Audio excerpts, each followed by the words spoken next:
Get your free copy of the complete tutorial at www.teachucomp.com/free. After creating a new 3D Maps tour, you can later edit the 3D Maps tour to adjust the data it shows.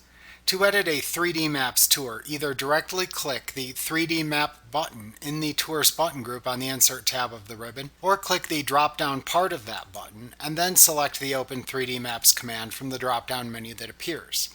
Either way, the Launch 3D Maps dialog box then appears on screen and shows all the tours you have created within the workbook.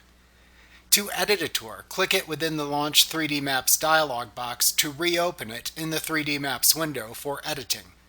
Alternatively, to delete an existing tour, hover your mouse pointer over the tour to delete within the Launch 3D Maps dialog box.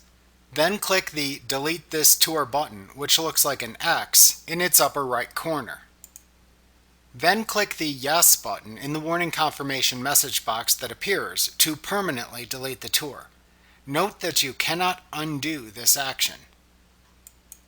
Alternatively, to create another new 3D Maps tour, click the New Tour button at the bottom of the Launch 3D Maps dialog box to create a new tour within the 3D Maps window that then opens.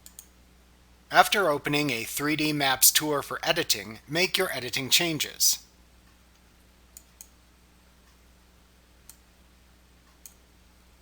Changes are applied as you make them. When you are finished, simply close the 3D Maps window to exit. Like what you see? Pick up your free copy of the complete tutorial at www.teachucomp.com/free.